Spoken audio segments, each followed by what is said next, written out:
Hola, hola.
Yo aquí estoy listo.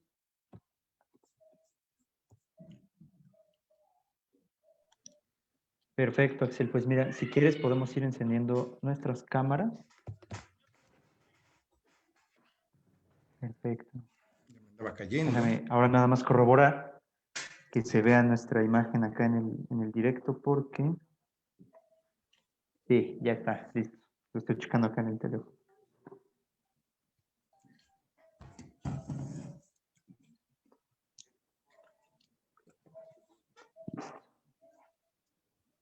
Ok, pues generalmente damos unos 5 minutitos para que llegue la gente, pero ya estuvieron llegando ahorita y pues ya vamos un poquito bastante tarde. Entonces, pues si te parece bien, Axel, podemos iniciar de una vez, ¿vale?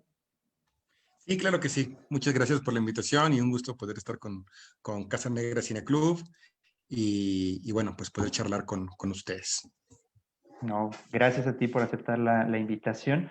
Pues nada, bienvenidos y bienvenidas a las personitas que nos están acompañando en esta, que ya es la cuarta sesión del ciclo de charlas, Conversando Cine, volumen 1, que es el quehacer documental en palabras de sus creadores.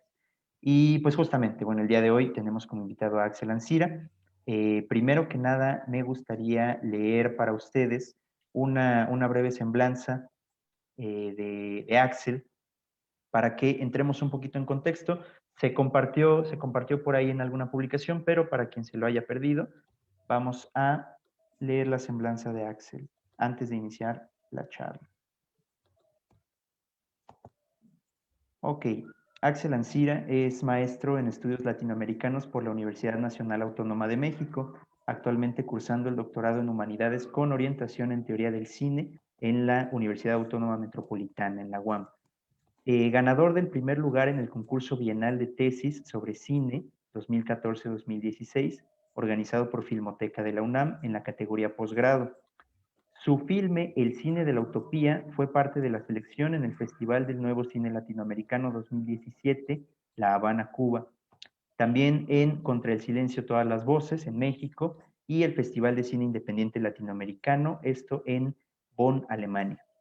Obtuvo el reconocimiento Fernando Birri 2017 por el Instituto Superior de Cine y Artes Audiovisuales de Santa Fe, Argentina. Entre sus más recientes publicaciones se encuentra Cine, Memoria del Cine militante a Seré Millones, de la revista Raíz Diversa, UNAM, en el 2019.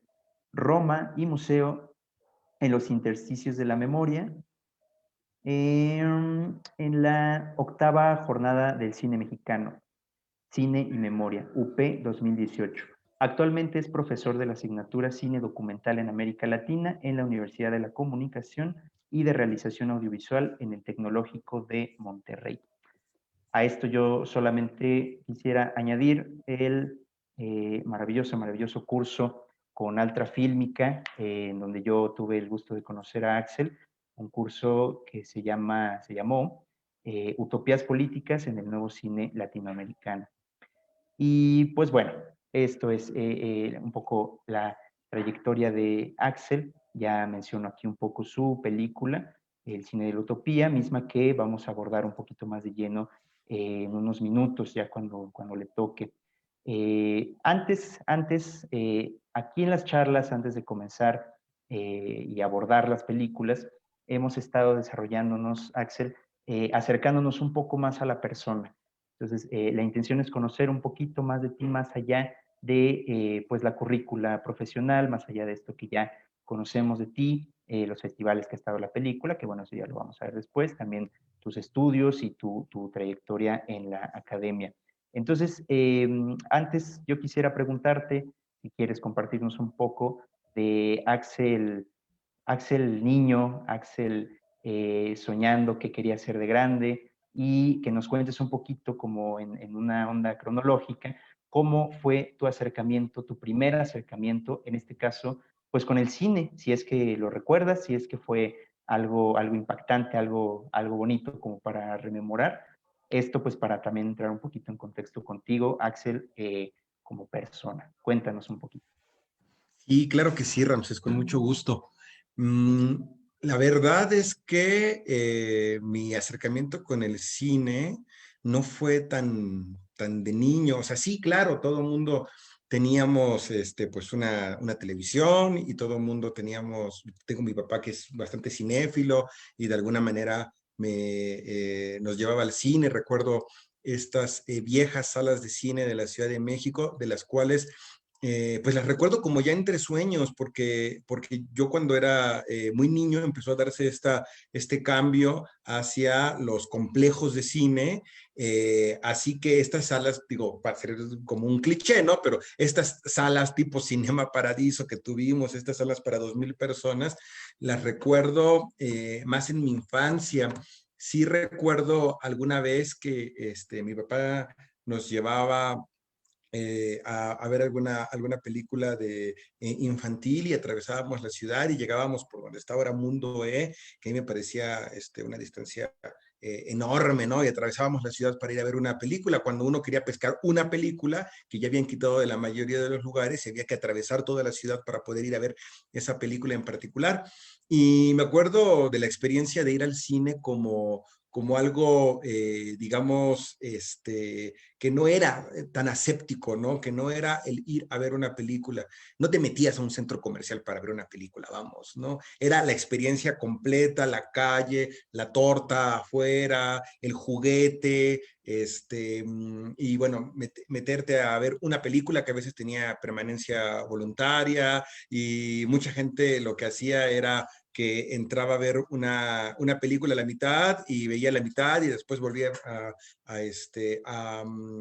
quedarse la siguiente función y todo el tiempo veía a esa gente parándose y yéndose del cine, ¿no? Porque era la misma película una y otra vez y empezaba varias veces y había también la gente que la veía 3 o 4 veces o funciones de películas dobles. Me tocó muy poquito y por eso lo digo y lo recuerdo como con nostalgia, pensando en que no me acuerdo ya muy bien qué viví y qué estoy armando con recuerdos de otras personas, ¿no? Me acuerdo que se oía siempre espantoso el cine y también me acuerdo de haber visto unos bodrios insospechados, ¿no? O sea, era la época de La Risa en Vacaciones 5, 6, 7, 8, La India María 44, y películas viejas, ¿no? Pasaban películas viejas en el cine también, no solamente estrenos, y se escuchaban terrible también. O sea, recuerdo el cine Jalisco, que la experiencia de ver una película en español era espantosa porque no se escuchaba realmente bien, las bocinas siempre estaban reventadas, y creo que a partir de ahí es que preferí ir, ver películas en inglés. Apenas supe leer, pues le pedí a mi papá que me llevara a ver películas para gente que no eran para niños, ¿no? Películas que estaban subtituladas.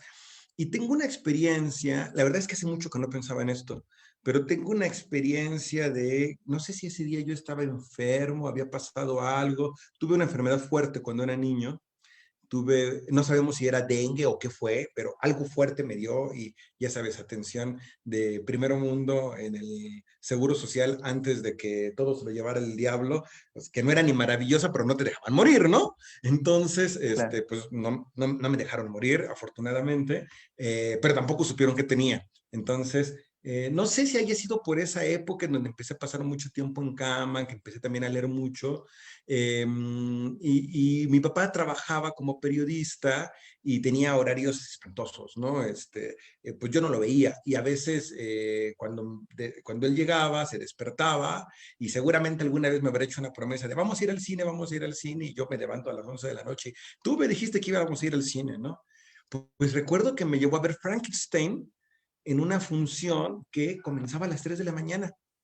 O sea, estoy seguro, de verdad, que no lo soñé, sí, y le voy a preguntar a mi papá ahora que termine esta charla, había funciones toda la noche, y seguramente mi papá era la única persona responsable, diagonal y responsable porque cumplió su promesa de llevarme a una función a esa hora, ¿no? Y me dijo, no, pero te vas a quedar A las dormido. 3 de la mañana. Sí, a las 3 de la mañana, Y, a las 3 de la y mañana. estamos hablando de Frankenstein, la de James Whale, el clásico, clásico viejísimo. No, una película que se llama así Frankenstein de Mary Schiller, no recuerdo el director, pero era una película, digamos, de estreno, ¿no? Ok, ok. Ahora sé que cuando hay un estreno, una premiere de una película de fans, pues la estrenan a las 12 de la noche, pero yo no Sí, sé que haya películas a las 3 de la mañana, ¿no? sí. Pero si eran las 3 de la mañana, no sé cuánto dura esa película, seguramente ahora lo puede alguien googlear y lo descubrirá muy rápidamente, pero me acuerdo que no era tan corta, no la he vuelto a ver desde entonces, Me impresionó también mucho, me impresionó. Y sí, recuerdo que sí eran las 3 de la mañana o más tarde, porque recuerdo la escena como muy cinematográfica de ir saliendo del cine y estar amaneciendo. Recuerdo que amaneció cuando nosotros volvíamos a casa, ¿no? Entonces, pues esas Ya. son las cosas. Y no, de realizar cine, no, mi primer sueño fue ser sacerdote, Wow. porque me llevaban mucho a la iglesia y entonces yo veía un tipo con mucho poder y que le decía a todo el mundo cuándo pararse, cuándo sentarse, a qué hora rezar. Tenía línea directa con Dios, entonces yo decía, wow, digamos que en el mundo en el que yo vivía, para mí eso era Sí. como muy, digamos, muy, muy llamativo, ¿no? No quería ser el que cantaba en el coro, yo quería ser el que dirigía todo esto. Pero yo creo, lo cuento Ujú. porque yo creo que de ahí fue evolucionando. Después, eh, seguramente pasaron muchos años de que yo no me podía subir un avión y veía los aviones.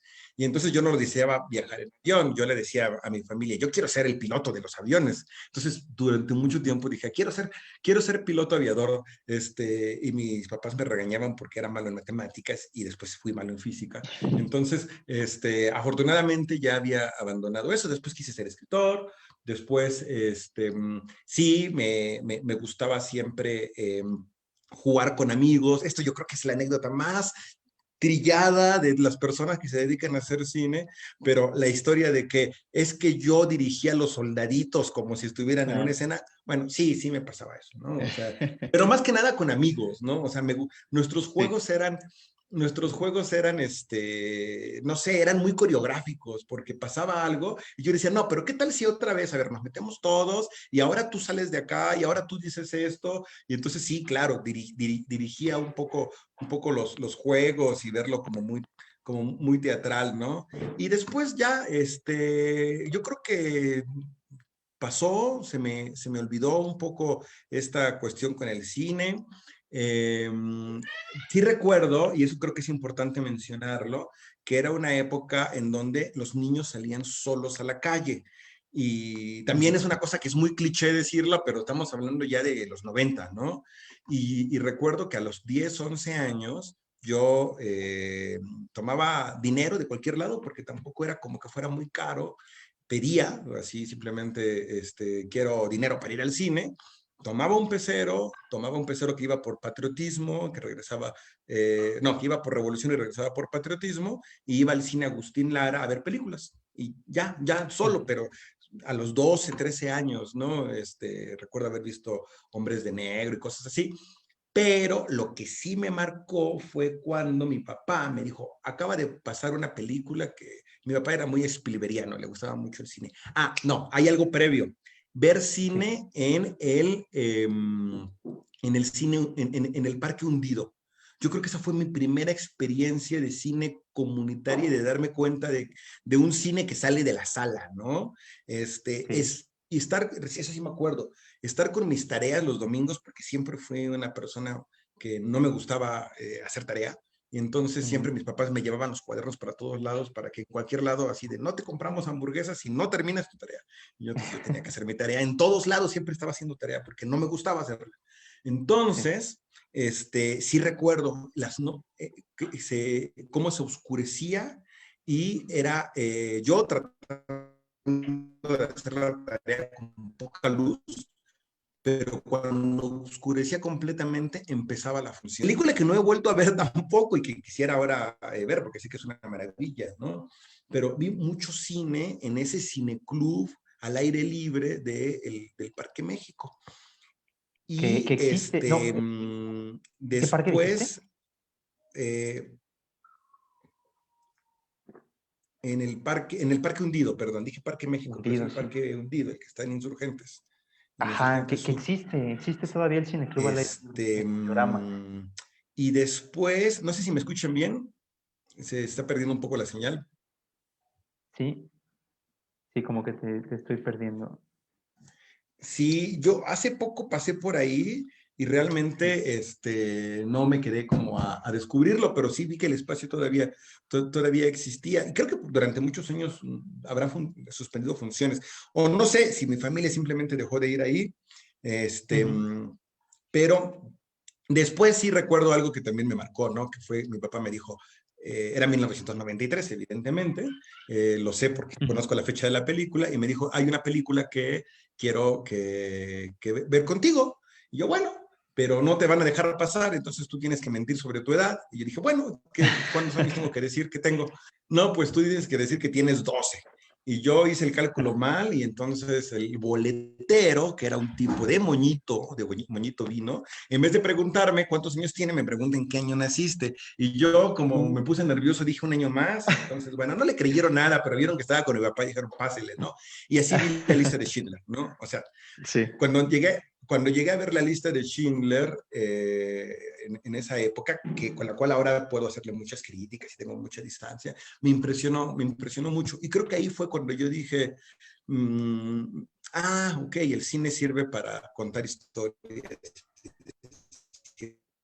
otras cosas, y hablar sobre derechos humanos, y, o sea, la imagen de las mujeres desnudas, caminando en círculos y pinchándose los dedos para ruborizarse, esa secuencia a mí me marcó.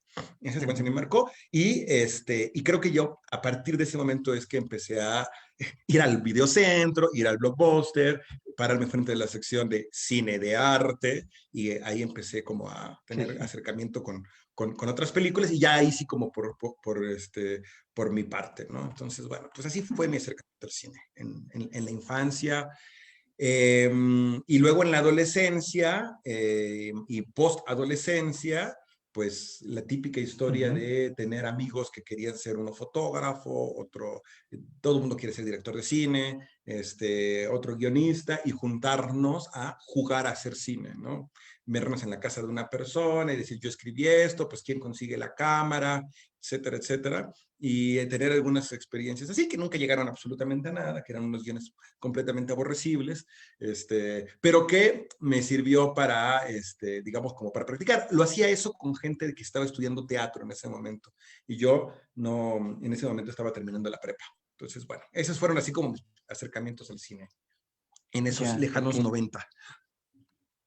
En los lejanos 90. No, está genial, porque aparte fue una gran década, realmente, ¿no? O sea, ya si lo vemos ahorita en retrospectiva, es una cosa, como tú lo dices, ¿no? Es como recibiste ciertas películas en su momento y ahorita viéndolo en retrospectiva, pues, estarás de acuerdo que fue una década, pues, bastante prolífica en cine de buena calidad, incluso en Estados Unidos, que actualmente ya lo que más ofrecen, pues, ya no es de tan buena calidad.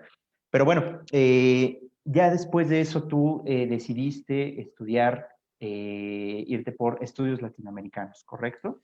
Bueno, sí. Bueno, ¿qué Eh, estudiaste? ¿Cuál fue la licenciatura que En estudiaste? realidad no, Ramses, te voy a contradecir. En realidad no decidí eso. En realidad yo lo que dije, se me metió la espinita de yo quiero hacer cine, yo quiero hacer cine, yo quiero hacer cine. Desde Pero antes de también, la universidad. sí, sí, desde antes. Ajá, ok. Pero bueno, pasaron un montón de cosas en mi vida. Mis papás en ese momento estaban con problemas económicos, vivían separados, y de alguna manera como que lo importante para mí en ese momento tal vez no era el qué quiero estudiar, sino era el cómo sobrevivir, ¿no? El qué hago para vivir, qué hago para comer, qué hago para tener algo para llenar el refrigerador, ¿no? Entonces hice muchísimos trabajitos de diferente tipo, aprendí a usar Corel, cosa que es una cosa ya abominable y viejísima, y entonces pues hacía de todo, ¿no? Cosas en la computadora, hice un diseño editorial como pude, y seguramente muy mal hecho, de una revista de solidaridad con Palestina, por ejemplo, me acuerdo de esa época, a grupos de gente que seguramente mi papá me vinculaba con ellos, del mundo periodístico. En fin, o sea, era una época así, y yo lo que me pasó es que, y me rompí el brazo y estuve casi un año enyesado, entonces también eso me dificultó mucho acabar la preparatoria. Pero el caso es que yo siempre como que yo decía, yo quiero hacer esto, ¿no? Entonces yo sabía que para hacer cine necesitaba o estudiar cine o relacionarme con la gente que estuviera haciendo cine, rodearme de historias, etcétera, pero no se me daba ni una ni la otra. Eh, para que mis papás me pagaran una escuela de cine era imposible en ese momento. Vaya, no, ni siquiera vivía con ellos, ¿no? Y lo que se me ocurría era, pues, voy a estudiar en una escuela de cine pública, ¿no? Pero no es lo mismo estudiar geografía en la Facultad de Filosofía y Letras que estudiar cine, porque aunque sea pública y aunque sea casi gratuita, pues es otro tipo de gastos y es otro tipo de dedicación y Claro, todo, ¿no? sí, Entonces, bueno, eso no me importó como demasiado a mí y en ese momento me relacioné mucho con una familia que era mi pareja de ese entonces y la mamá de mi pareja, ¿no? Entonces, que fue una relación muy extraña, porque como yo era muy joven y estábamos muy chicos los dos, pues en realidad parecíamos los dos sus hijos. Y entonces ella me veía como medio perdido y me decía, pues, ¿qué quieres hacer? Le digo, no, pues quiero estudiar cine. Y me acuerdo que me pagó el examen para que yo fuera a presentar el examen al CCC. Y yo dije, bueno, y ahora pues ya voy a hacer examen al CCC. ¿Y cómo se estudia para demostrar que uno puede hacer esto, no? Entonces me fui a Cineteca y pues fui a buscar en los archivos y un día veía una película y entonces, bueno, leía un libro de Aurelio de los Reyes y veía una película y la buscaba en el archivo y veía si estaba y entonces así, solo, ¿no? claro. Tratando de adquirir cultura cinematográfica, ¿no? Y juntándome con la gente de teatro y preguntándoles qué les han enseñado sobre dirección de cine, pues nada, porque no estaban estudiando eso y yo tratando de ir todo eso. Sí, sí. Entonces, hago el examen bueno, son exámenes muy complicados y acuérdate que pues vivimos en un sistema de exclusión de las juventudes de la educación superior y pues evidentemente no me quedé. Evidentemente no me quedé, Sí. pero aparte de todo, en lo que pasa todo esto, muere la persona que me había pagado el examen. Entonces yo estaba doblemente deprimido, era así como esa persona que se convirtió como en mi segunda madre, se llamaba María de los Ángeles, Sí. se había convertido como en mi segunda madre y lo último que hizo fue decirme, yo creo que a ti te vas a quedar y me da y me paga el examen y pues no, no, entonces yo me sentí doblemente mal, me sentí como que había traicionado a todo el mundo, había defraudado a todos, etcétera. Y entonces dije, bueno, pues queda la otra escuela de cine, ¿no? Y ahí voy de necio, bueno, ¿cuándo es el examen del CCC, no? Primero fue no, Sí. primero fue no sé si el CCC y después el CUEC. Creo que primero fue el CCC y después el CUEC. Bueno, el caso es que Ujú. en este paso a una siguiente etapa y después ya en una etapa antes de la entrevista tampoco quedó, ¿no? Y, y nada, pues uno cuando es muy joven y tiene como una perspectiva de mundo muy chiquita, pues entonces ya se me acabaron las posibilidades. Yo dije, bueno, plan A y plan B, ¿no? Entonces podía entrar en la dinámica, ¿no? De otra vez volver a entrar en esta escuela y tal. Pero en eso hubo una oportunidad que hice un viaje con la familia a Hidalgo, fuimos a Hidalgo. Y recuerdo muy bien que así de los señores que venden cosas en el piso, mercancías, pósters, lo que sea, vi un mapa de América Latina con un Che Guevara y yo no sabía Ujú. nada de eso, ¿no? Entonces yo dije, qué interesante el Che Guevara, ¿no? Entonces yo lo compré y dije, pues entonces, si no puedo estudiar cine en el o en el CCC, me queda de dos, o estudiar comunicación o estudiar teatro, porque yo quería llegar a fuerza como a ese mundo, ¿no? Sí, sí, sí. Y me pongo, y aparte de todo, yo decía, bueno, en los exámenes de cine, pues te preguntan cosas de cultura, te preguntan cosas de cultura general, etcétera, ¿no? Y yo lo que quería era como un examen que fuera más objetivo, porque yo decía, si yo me pongo a estudiar, si yo me pongo a estudiar física, química, matemáticas, filosofía, pues yo más o menos puedo saber a qué nivel llego, pero lo otro era algo como muy inaprensible, sobre todo para alguien autodidacta que no tenía, Ujú. digamos, una formación o una forma. Sí me habían pagado mis papás un curso de guión de cine, esa era mi gran herramienta para llegar a, que fue un curso de guión de cine en la Casa de Cultura Pirámide, que está ahí en San Antonio, y Sí. la clase de cine de guión era un profesor, que no me acuerdo cómo se llama, y yo sentados en una mesa tomando un café los sábados en la mañana y discutiendo sobre cómo se debía estructurar. O sea, esa fue mi clase, porque era el único alumno, ¿no? Entonces, y tenía Ok. 15 años. Esa era mi única herramienta como de formación. Lo demás había sido todo autodidacta. Entonces, Ujú. lo que sí también pasó es que haciendo el examen del CUEC, había otra persona que también quería hacer el examen, que ya había terminado la carrera en comunicación, y ninguno de los dos nos quedamos, pero nos hicimos amigos de la derrota y terminamos viviendo juntos, todos en una especie como de comuna, con mi pareja de ese entonces, con digamos, este cinéfilo que era también maravilloso, y él fue la primera persona que me dijo, no, estás completamente perdido, así nunca vas a llegar a ningún lado. Y entonces él tenía DVDs de el neorrealismo italiano, el cine de Sigaberto, y esos DVDs me los pasaba a VHS porque yo no tenía un DVD, para que yo los pudiera ver. O sea, Ok, imagínate, ajá. a los chavos que ahora empiezan y que se les complica a veces bajar un torrent durante 3 días, imagínense que hace apenas no tanto tiempo, tuve Sí, un no, amigo que total. me pasaba sus DVDs a VHS para que yo pudiera tener una formación de cine, ¿no? Bueno, se llama Servando, así por si si llega a ver este video para que sepa que me acuerdo de él, ¿no? Y bueno, Claro. entonces, eh, yo estaba convencido de que iba a hacer el examen para la UNAM, para meterme a estudiar o comunicación o teatro. En el Ujú. momento que estoy metiéndome al sistema, eh, me acuerdo que digo, pero voy a darle un último vistazo a todas las carreras. Y empiezo a ver todas las carreras y encuentro algo llamado estudios latinoamericanos. Y la anécdota de Hidalgo y del cuadrito y del Che Guevara tiene que ver porque en ese momento yo veo la lista de materias, volteo a ver hacia mi póster que yo había pegado en una pared, volteo a ver y digo, tengo que estudiar estudios latinoamericanos. Así fue. Fue una cuestión de que me volteó a ver Sí, el sí, Che sí. Guevara con un mapa de América Latina y yo, en vez de hacer lo que yo ya tenía planeado, de hecho recuerdo que le dije a mi papá, ya me metí. Ah, qué bueno, ¿vas para comunicación? No, para teatro, no. Entonces, no, para estudios latinoamericanos. ¿Y por qué?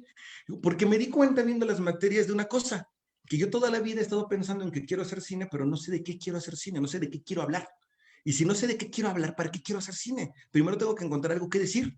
Y aquí ahí voy a tener clases de historia, voy a tener clases de filosofía, voy a tener clases de literatura, pues el cine se basa en adaptaciones, en literatura, en conceptos, en ambientaciones. Entonces, pues nadie entendía y muchas de las cosas que he hecho en la vida han sido así, han sido completamente oblicuas y oye, entonces vas a renunciar a hacer cine. No, bueno, pues nadie entendía qué es lo que quería hacer, ¿no? El caso es que Sí, sí, sí. evidentemente no recibí para nada una formación de cine, pero ya estaba yo al segundo semestre metido en las clases con la gente de teatro y sobre todo, desde el segundo semestre ya estaba yo yendo a todas las funciones del cineclub, yendo de varios cineclubes, o sea, me la pasaba deambulando entre todos los cineclubes de psicología, de economía, de arquitectura, vi muestras de cine en arquitectura, y Wow. pues me junté con los locos que estaban ahí tratando de organizar una revista de cine y recuperando los principios del cineclubismo que justamente pasaban por la Facultad de Filosofía y Letras por Manuel González Casanova. Y entonces, pues Sí, fuimos sí, sí. fundadores del Cineclub Manuel González Casanova, junto con Julio Durán, que trabaja actualmente en Cineteca, Praxedis Razo, que trabaja en el Politécnico y en no sé cuántos lugares más dando clases, Daniel Valdés, que está en el doctorado y que es el fundador de la revista y que fue la primera vez que escuché que alguien mencionara el nombre de Glauber Rocha, fue porque él dijo, yo creo que deberíamos hacer un cineclub en donde pongamos solamente cine tipo Glauber Rocha. Yo, quién sabe qué sea eso, pero Oh. bueno. Pero bueno, me pareció, pero me acuerdo, y aparte de todo hizo un movimiento dramático, ¿no? Dijo, está muy aburrido. Ajá. Yo lo que quiero decir es que nuestro próximo ciclo debería ser de Glauber Rocha. Y cual Glauber Rocha se paró y dio un portazo y se fue. Ese era Daniel Valdés, ese era Daniel Valdés en Ok. la universidad, muy joven, muy, muy joven. Este, Ujú. Joaquín, que tenía una videoludoteca, no sé si todavía la tenga, llamada Víctor Jara, que era el promotor del cine latinoamericano, boliviano, etcétera, ¿no? Entonces, con ellos, pues volví a aprender a ver cine. Y después nos peleamos y después nos reconciliamos y tuvimos como muchos ires y venires, pero juntos aprendimos. Y pues terminé la licenciatura después de mucho y yo iba a la coordinación y les decía, yo no quiero hacer tesis, yo quiero hacer una película. Y me decía, tú estás loco, tú no puedes hacer una película, tú tienes que hacer una tesis. Bueno, pero mi tesis puede tener un video. Sí, tu tesis puede tener un video, pero tienes que escribir una tesis, ¿no? Después Ajá. me di cuenta de que estaba completamente loco y entonces no, me puse seriamente a escribir una tesis Sí, y sí, sí. me asesoraron Miguel Ángel Esquivel de Estética, que me dio una formación dentro de la estética marxista. Y bueno, aprendí, digamos, creo yo que aprendí a investigar y escribir, pero lo que sí dije es, pues el cine, si no lo pude hacer, entonces puedo llegar a él mediante el estudio, y me empezó a interesar cómo era que el cine de América Latina podía llegar a tener una identidad, o si ya podía llegar a tenerla. Cuando descubro el nuevo cine latinoamericano, me pregunto, ¿cuántas tesis de estudios latinoamericanos hablan sobre el nuevo cine latinoamericano? Ninguna. Entonces digo, bueno, pues yo quiero hacer la tesis sobre el nuevo cine latinoamericano. Y ahí es cuando empiezo a hacer, cuando realmente empiezo a introducirme desde la parte de la academia. Pero hay algo que me gustaría platicar antes.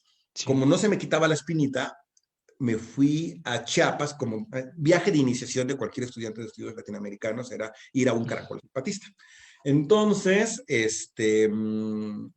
pues yo sabía que iba a hacer ese viaje y no se me quitaba la idea de yo podría documentar esto, ¿no?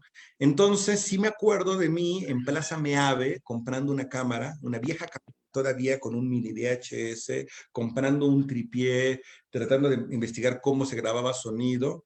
Y recuerdo también las burlas de los compañeros de viaje con los que iba, que decía, este tipo está loco, porque, o sea, imagínense al tipo nerd de las series gringas de ahora, que en vez de estar en lo que está todo mundo, en el desmadre, en el viaje, con la guitarra, cantando una canción, ¿verdad? Está con su camarita diciendo que va a hacer algo, ¿no? Y que va a producir algo, que va a editar. Este, Estaba en ese viaje una chica que se llama Sutsumatsin, que por cierto también terminó dedicada al cine. Y un amigo con el cual me peleé a golpes en ese viaje, etcétera, ¿no? O sea, fue todo un viaje, fue de verdad todo un viaje de iniciación, ¿no? Conozco a Joel Padrón, que es un teólogo de la liberación, que era digamos, estaba dentro de la militancia del zapatismo y al mismo tiempo era un obradorista, cosa que les aprender a algunos ahora, pero no siempre fueron posturas tan encontradas, y sobre todo de parte de personas que, digamos, trabajaban dentro del zapatismo, pero no son portavoces del zapatismo, ¿no? Y él, yo recuerdo que nos da una charla sobre lo que significaba la posibilidad de cambiar al país por la vía pacífica, y después nos abre las puertas de un caracol. O sea, es la misma persona que por una parte estaba hablando del recorrido de Andrés Manuel y por otra parte nos abría el caracol para que fuéramos a hablar con los comandantes, ¿no? Entonces, pude meter la cámara a un caracol y pude tener al mismo tiempo el testimonio de Joel Padrón y de toda su historia en Chiapas, pero lo grabé de una manera tan arcaica y tan primitiva que para siempre escondí ese material. Sí lo llegué a editar y le puse, creo que muy acertadamente, Vistas del Sureste, porque yo lo que sabía era que algo había antes de hacer un documental y que antes del documental estaban las vistas. Entonces yo Las vistas, sí. le puse Vistas del Sureste porque me parecía que no llegaba a un documental. Okay. Y sin embargo, pues da cuenta de un testimonio de la historia del paramilitarismo en Chiapas, de cosas que muchas personas no saben, aparte de Acteal, digamos, y aparte de todas estas masacres conocidas, pues habla de otras masacres que pasaron antes, y habla como de la fusión del mundo indígena con el mundo mestizo, y de la posibilidad de la insurrección para poder, digamos, pensar la mexicanidad o pensar el mestizaje de una manera problemática y de una manera diferente. Entonces, yo creo que mis intuiciones, o sea, si después uno ve lo que es la teoría postcolonial y todos los debates que hay, yo creo que tuve una gran intuición en dedicarlo a eso, pero bueno, la realización era completamente artesanal y bueno, ahí quedó. Y después, mis compañeros de la universidad también ya que dijeron, pues sí, hizo una película, ¿no? Sí, miren, sí la editó. La computadora explotaba porque para poder renderear VHS era espantoso y había que comprar unas capturadoras, etcétera, ¿no? Y como no tenía dónde presentarla, y me daba pena presentarla en filosofía, entonces mis compañeros iban a una casa donde yo vivía, un cuartito muy chiquito, iban de 3 a 3, llegaban un día, un viernes, comprábamos unas cervezas, poníamos la película y ya, platicábamos, y luego otros 3, otros fines de semana, y así fue como se dio a conocer esa película, que es una basura y que ojalá que nadie esté viendo esto. Y que se perdió, por cierto, es algo que creo que nos comentabas hace un poquito en unas clases, ¿no? Me la robaron, me la sacaron del Te la auto robaron, sí, sí, y sí, sí. junto con mi colección de películas, no era la gran colección de películas, pero bueno, pues lo que uno lograba comprar, algunas películas, digamos, por ejemplo, que salía la colección de Woody Allen, ¿no? Entonces yo compraba varias películas de la colección de Woody Allen, ¿no? O que Ujú. en el Metro Valderas encontrabas alguna rareza, ¿no? Entonces pues iba y compraba, o sea, un poquito antes de que fuera tan popular el bajar películas, ¿no?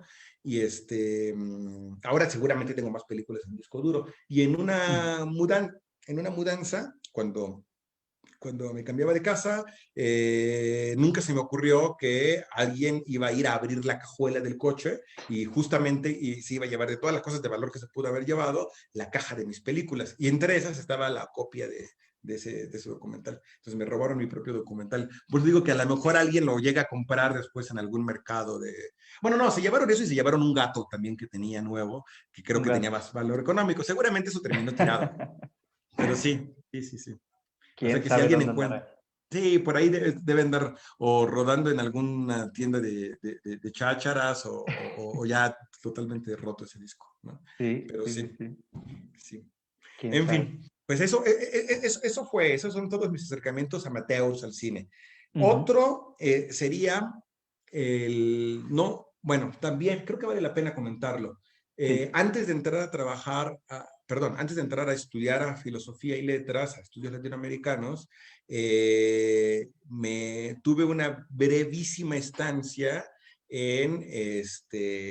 digamos, trabajando como en algunos proyectos freelance y mi papá conoció a un director de cine, que en ese momento más bien era como productor, que era amigo de Armando Vega Gil. Yo no sabía quién era Armando Vega Gil y no sabía quién era el Mastuerzo, o sea, no, la verdad es que no los conocía. Seguramente alguna vez había escuchado Botellita de Jerez, pero no Ujú. tenía el referente de la imagen, ¿no? Y estaba Armando filmando un cortometraje. Entonces me acerqué con ellos, me acuerdo que me levantaba, todo el mundo llegaba a las 5 de la mañana llamado y yo no tenía ni forma de pagarme un taxi, ni forma digamos, que alguien me llevara a las 5 de la mañana, ¿no?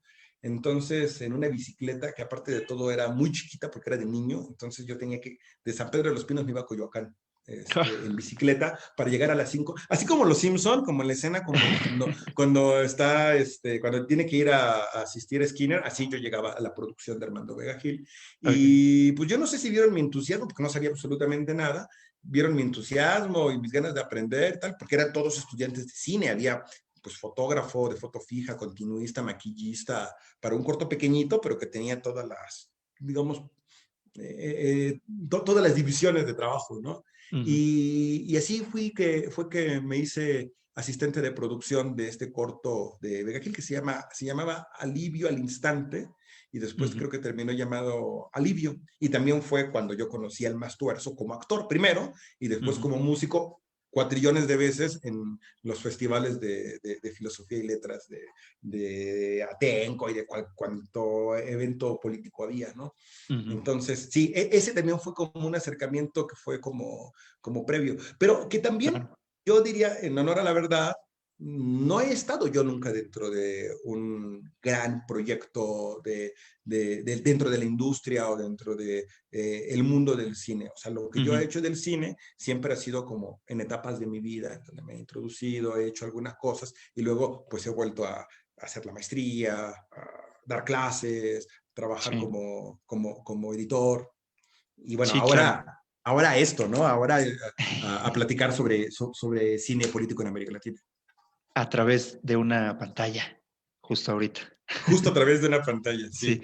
Oye, pues mira, esto que nos comentas por último, me parece algo a rescatar. ¿Por qué? Porque es algo que también venimos comentando con los demás invitados e invitadas, que justamente la variedad que hay en este ciclo, en tanto a los invitados, pues es esa, ¿no? O sea, y me gusta pensarlo así porque todos han hecho, bueno, todos y todas, han hecho otras cosas, ¿no? O sea, no solo es como que se han dedicado al cine, salvo tal vez, no sé, Eva Villaseñor, no, incluso ella también estudió foto antes y cosas así.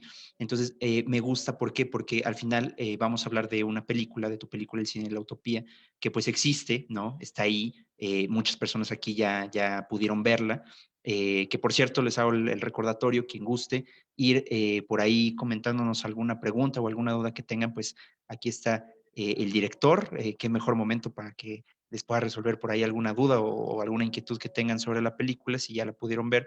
Y pues nada, eso, ¿no? O sea, que estamos ahorita abarcando con estos 5 invitados un abanico, un espectro bastante amplio dentro de las posibilidades que pueden ocurrir para que exista una película documental, ¿no? Entonces, ya lo vimos en las sesiones anteriores, ahorita vamos a llegar a hablar de tu película, cortometraje, mediometraje, dependiendo de los parámetros de cada festival y todo esto, que es el cine de la utopía. Antes, pues yo nada más quisiera rescatar con todo este preámbulo que ya nos platicaste, que creo que tuviste esa gran suerte, no sé cómo llamarlo, esa iluminación del momento en el que estabas por escoger tu carrera, ¿no? O sea, que tú tenías en mente otra cosa totalmente distinta y esto que te llegó de decir, ok, me di cuenta, ¿no? De que sí quiero hacer cine, pero no sé qué quiero decir y antes quiero hacer eso, ¿no? Descubrir de qué quiero hablar, pues es algo, es eso, es una iluminación, es una bendición, llamémoslo como queramos.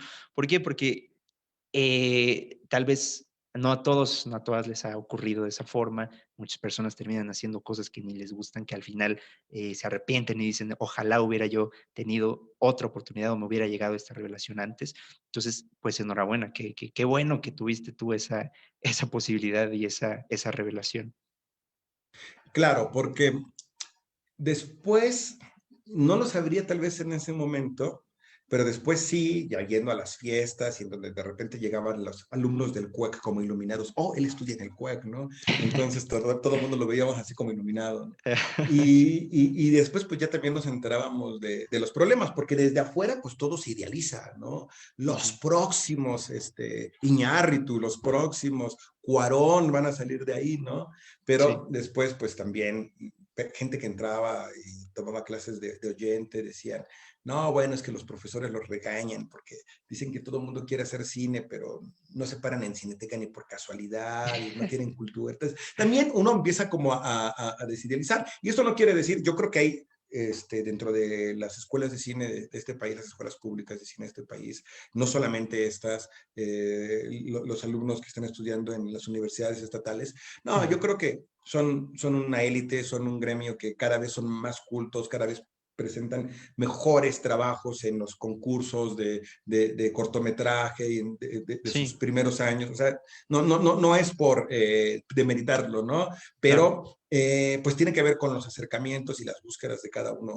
uno de ellos, de lo que está atrás del cine. Y creo que esa es una anécdota también, que es un lugar común y que es algo hasta choteado, ¿no? De decir, Ujú, o sea, la técnica es algo que se puede aprender, el lenguaje es algo que se puede aprender, el no saber todo sobre la realización de cine, pues es imposible porque es un trabajo en equipo. Lo que no se puede aprender es el cómo sentir, cómo procesar mentalmente eh, a partir de algo que podríamos denominar los regímenes escópicos, ¿no? Es decir, cómo nosotros refractamos por medio de imágenes aquello que pensamos o deducimos o refractamos del mundo, ¿no? Y qué tan ujú, conscientes somos de ellos y qué tanto queremos hacer. Y perdón, aquí sí voy a ser muy irónico porque eso fue lo que también me tocó después de los 90 en los 2000, ujú.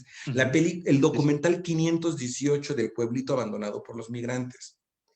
Porque claro, pues es una estética bien atractiva y es bien bonito y la gotita cayendo en el techo de paja. Y sí, está bonito, ¿no? O sea, y claro que entre uno más sabe de fotografía y entre uno más sabe de composición, pero no quiero yo tampoco aquí ponerme a pelear entre forma y fondo, ¿no? Ujú, ujú. Pero sí creo que se puede llegar, cuando no hay un discurso, cuando no hay una visión de mundo, pues sí se puede caer en esta estetización del entorno, y entonces es cuando uno se da cuenta de que, pues, directores muchos, pero autores pocos, ¿no? Por decirlo en términos clásicos. Sí, sí, sí, claro, entiendo. Pues sí, bueno, ahora entrando al cine de la utopía, ya tal cual, vamos a hablar de tu película. Platícanos un poquito cómo surge, pues ahora sí que igual, bueno, volvemos, ¿no? Choteado, lo que sea, pero cómo surge la idea, cómo se te ocurrió. Porque digo, hay un trabajo de investigación bastante evidente, que bueno, yo lo sé, lo conozco, ya he visto tu película muchas veces, pero pues bueno, está eso, ¿no? Para empezar, que se ve que hay un trabajo de investigación que no sé si tiene que ver mucho con algún trabajo académico que hayas retomado como alguna investigación y que decidiste plasmarlo en una película. No sé cómo haya sido eso, Axel. Cuéntanos un poquito, por Bien, favor. sí, bueno, pues termino la licenciatura, termino con un examen profesional, que también fue algo que fue bastante interesante porque eh, parecía circo romano, es decir, Ujú. yo fui el único que me tomé la idea de un examen profesional como una, no sé si han visto la serie, Juana Inés, que tiene todos los sínodos alrededor y que todo el mundo tratando de hacerla pedazos para no reconocerle su sabiduría y ella respondiéndole a todos.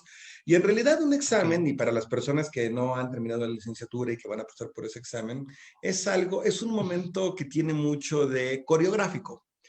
Pero yo no sé por qué yo en ese momento no me lo tomé así y aparte de todo estaba como muy preparado, yo me sentía que me había costado mucho trabajo hacer mi tesis y aparte de, como todo estudiante arrogante de licenciatura, sentía que decía cosas originales. Entonces, y también tenía muchos compañeros que no se habían titulado por ese entonces, que estaban tomando sus materias y bueno, y no sé qué Ajá. pasó, pero el caso es que coincidió que fue un día que mucha gente pudo asistir al examen. Entonces era como Boaventura de Sousa hablándole a un auditorio lleno, había gente en todas las filas, había gente afuera, y yo decía, ¿de dónde salieron tantos? No, yo nunca tuve tantos amigos. Entonces, pues ese ambiente de adrenalina me hizo que que yo me metiera el pie solo y dijera una serie de tarugadas impresionantes que no volvería a decir y no voy a repetir acá, porque todos mis sínodos habían sido extremadamente amables. Pero Ajá. yo, por quedar bien con mi asesor, Miguel Ángel Esquivel, quien es un provocador nato, me salió repetir en el examen algo que hizo que ofendió a otro sínodo. Y entonces mi examen, que esto es un día de campo, démosle al muchacho su título y que se vaya, se convirtió en una pelea campal en donde yo empecé a argumentar sobre la pertinencia y no la pertinencia del concepto arte y Tatarkiewicz y sobre la historia o sea, yo trataba como de decir que el cine no requería el concepto del arte, ¿no? Lo cual es Ujú, una ujú. pelea totalmente bizantina y totalmente idiota y no lo volvería a hacer. O sea, y una disculpa para la profesora en la cual yo me comporté así, ¿no? Pero Ajá. sirvió de algo, porque en ese afán así ya como de, bueno, si tú te vas a poner en plan gallito, pues entonces te voy a preguntar en serio para que vean que no es tan perfecta tu tesis. Me dice, pero tú Ujú. cometes un error, porque en tu tesis tú estás hablando de Brasil, de Chile, inclusive de Colombia, pero sobre todo de Bolivia, pero no hablas de México. A México lo dejaste fuera.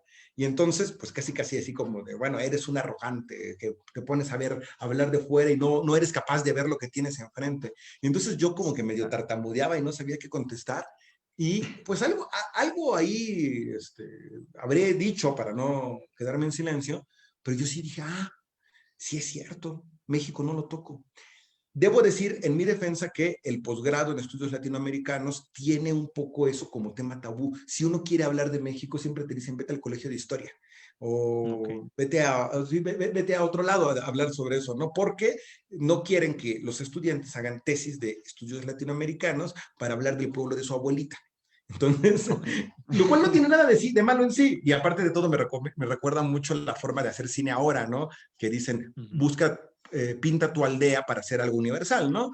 Pero lo que pasa es que también se abusa un poco de eso, ¿no? Se abusa del hecho de decir, pues, pues NESA está en Latinoamérica, por lo tanto voy a hacer una tesis de estudios latinoamericanos de las inundaciones en NESA, ¿no? Entonces, pues es como, Ajá. ¿para qué?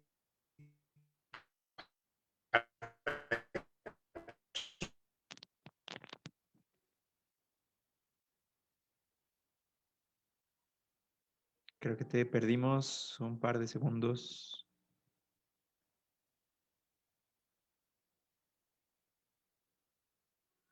¿Me escuchas?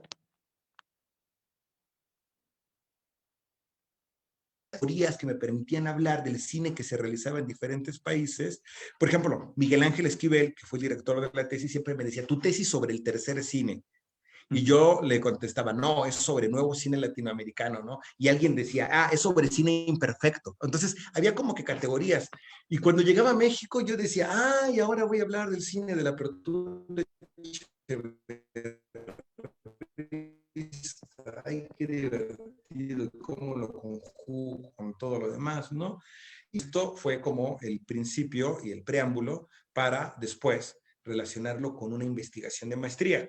Y Ajá. bueno, habrás dicho, quedamos de que íbamos a hablar de tu película, pues es que esa es la película. Ah, sí, sí, sí. Es, esa es la película porque estando a la mitad, bueno, como comentario muy al margen Sí, y sí. siguiendo en esta historia de la eterna precariedad del intelectual latinoamericano, pues entré a trabajar con una cadena de televisión, de noticias, y empecé a producir documental. Entonces ya por primera vez tuve una cámara en serio, aprendí algo de iluminación de entrevistas, ya en serio. Digamos que ahí me dio la formación en edición también, o sea, todos los días era levantarse en la mañana, hacer llamadas por teléfono, ir a la Cámara de Diputados, ir a un despacho, entrevistar manifestantes y luego editar 4 de la mañana, mandar a Teherán donde nos recibían y luego a las 7 de la mañana del día siguiente párate otra vez y haz otra nota, ¿no? Cuando nos tocaban días seguidos. Entonces, Wow. ahí aprendí, ahí, digamos que esa fue mi escuela. Mi escuela realmente Sí. fue trabajar como reportero, como encargado de la producción. Y Ujú. en esta historia que también comparto mucho con mi papá era el reportero titular de México y yo era el que me encargaba de algunos aspectos de la producción, ¿no? De Ok. elaboración de guiones, etcétera, etcétera, ¿no? Todo esto pasó en medio de que entro a la maestría y entonces busco resolver esta pregunta. Cuento también todo lo de TV porque pasó que, pues, la suerte terminó y hubo un problema de grillas y un problema de por qué son ellos los que tienen la corresponsalía en México, habiendo tal y tal. Entonces, bueno, al final nos quitaron la corresponsalía, pero nos quedamos con el equipo. O sea, nos habíamos logrado hacer de un mínimo equipo de producción, cámara, computadoras para editar, tripiés, lavalier, micrófonos, etcétera, ¿no? Entonces, Ujú. eh, cuando yo estaba haciendo la tesis de maestría, tratando de buscar esta pregunta ¿qué es, cómo se relaciona el cine mexicano con el nuevo cine latinoamericano? ¿Hasta dónde sí, hasta dónde no? Eh, y por eso también platicaba lo previo, ¿no? De que yo iba con el coordinador de la licenciatura, Ujú. diciéndole, yo quiero entregar una película en vez de una tesis, ¿no? Sí, sí. Este, pues llego a Argentina a ser parte de esa investigación y conozco a Humberto Ríos, que ahora todos los que ya vieron la película ya saben quién es Humberto Ríos, ¿no? Ujú. Eh, y conozco también a un fotógrafo que era amigo de una chica que era compañera, me lo presentan por Facebook, nos encontramos en Argentina, nos vamos a tomar un café y es Rodrigo Salinas. Rodrigo Salinas es el fotógrafo y es el editor de la película. Ujú. Y Rodrigo tiene, aparte de todo, esta personalidad de los chilenos que puede ser como muy serio, muy osco. Nos citamos en un lugar, creo que se llama el Italia 77, y en lugar de decir, hola, yo soy amigo de Dani, hola, pues yo también, pues vamos a tomarnos unas cervezas, ¿qué onda acá con Argentina? Empezamos desde el principio a hablar como de cómo veíamos el cine, ¿no? ¿Qué referentes teníamos? Y entonces, y él me escuchaba como súper serio todo el tiempo súper serio. Y yo decía, le debo estar cayendo terriblemente mal, por compromiso con la amiga en común, seguramente me está escuchando y tal. Y en un momento a mí se me ocurre decirle, yo creo que mi tema de investigación acá podría ser una película. Yo creo que en sí podría ser una película, que podría ser algo así como los antecedentes o el cine que hicieron nuestros antepasados en relación con las ideas políticas de América Latina, etcétera, ¿no? Pero no sé, y me dice muy seriamente él, me dice, yo atravesé los Andes porque conocí a Raimundo Gleiser y pensé que tenía que venir al país de donde era Raimundo Gleiser para aprender a hacer cine como él.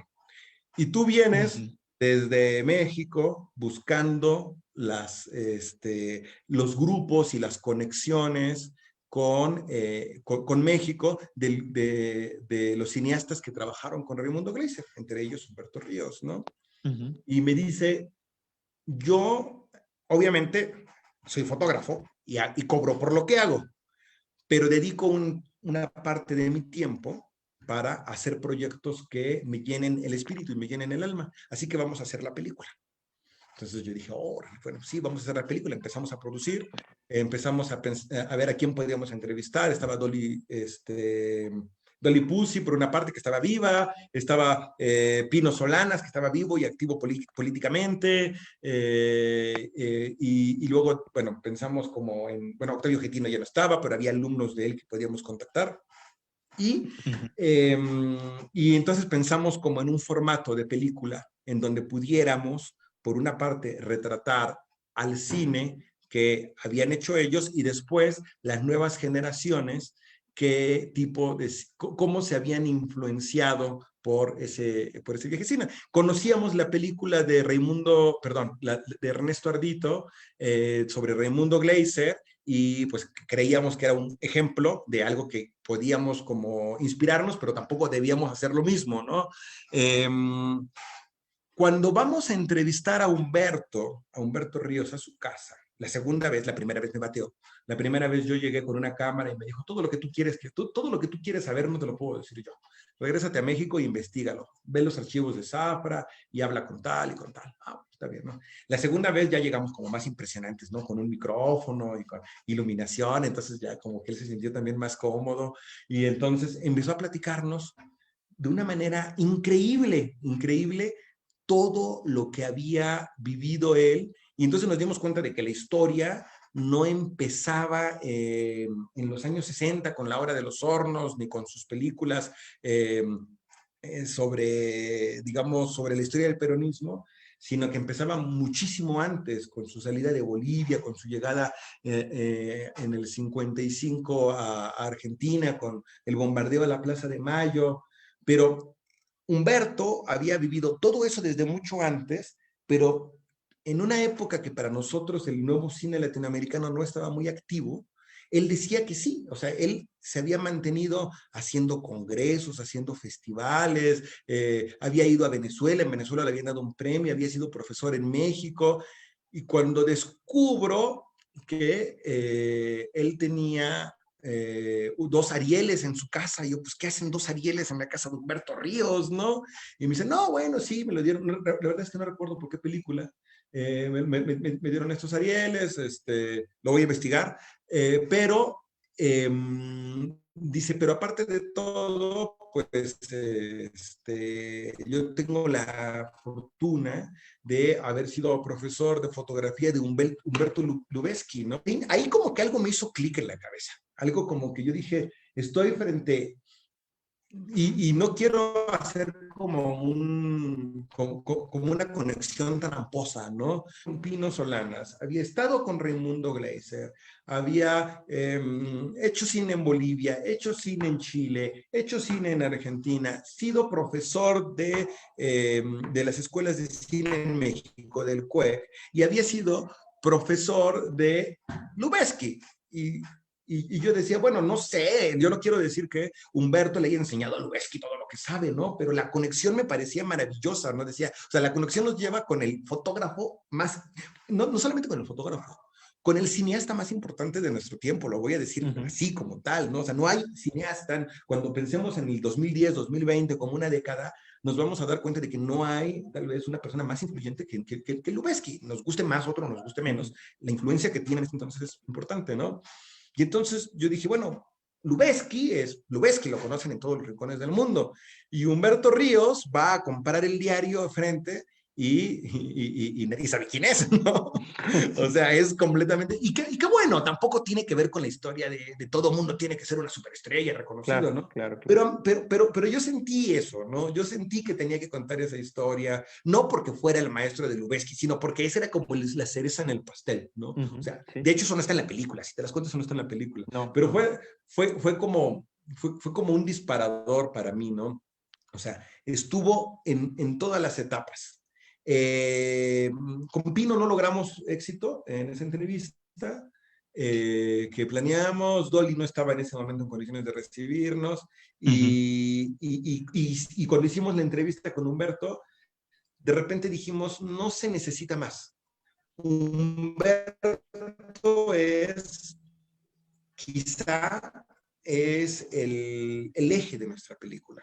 Pero yo tenía que regresar a México porque yo había ido allá para hacer una investigación documental, de archivo, y no para estar filmando una película. Entonces yo le había dedicado parte del tiempo.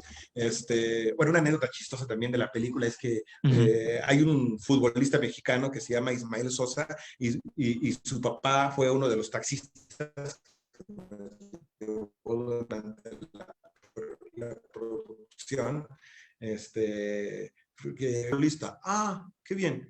Sí, es futbolista. Y entonces nosotros pensando en la entrevista que vamos a hacer y el tipo como loco platicando, no, sí, porque yo lo llevaba a los entrenamientos. Sí, y ya así como que ya, bueno, ya para que nos deje de decir esto y para que nos dejes concentrar en nuestra charla. ¿Y en qué equipo juega tu hijo? No, juega en Pumas de México. ¿Y cómo se llama? Sí, los Pumas, ¿no? Las cosas que te pasan sintonía con el ambiente, que las cosas reales, maravillosas brotan, ¿no? Pero yo había ido a hacer una investigación bibliográfica y tenía que regresar a México y ya tenía las entrevistas y ya tenía, digamos, los libros por los cuales había ido, ya había entregado lo que necesitaba y sobre todo tenía un boleto de avión de regreso que ya no podía yo prolongar, ¿no? Entonces, pues yo lo que pensé es, dejemos la película hasta este punto, ustedes quédense como un equipo de producción allá, yo veo a quién puedo entrevistar en México, también me ayuda y también asistente de producción en la película, entonces podemos empezar a coordinar 3 países y tratar de contar la película desde 3 lugares, y a la figura de Humberto. Humberto va a ser nuestro eje, y a los pocos meses muere Humberto. A los pocos meses que nosotros nos volvemos a México. Y entonces, pues la película entra en un larguísimo stand-by, porque yo me había tenido que regresar, teníamos material limitado, teníamos entrevistas con cineastas de ahora, pero no teníamos entrevistas con cineastas de los años 50 y 60. Entonces, yo pensé que la película no se podía hacer, y simplemente la metí en un cajón. Y dije, bueno, pues algún día subiré la entrevista completa a Humberto Ríos a YouTube y terminará acá la historia. Pero en todo esto, lo que pasó también fue que una relación que había empezado en ese momento, te veo congelado, ¿sí? ¿Me escuchan bien? Sí, fíjate que te escucho, pero de repente como que se pierde. ¿Tú me escuchas? Hola, hola.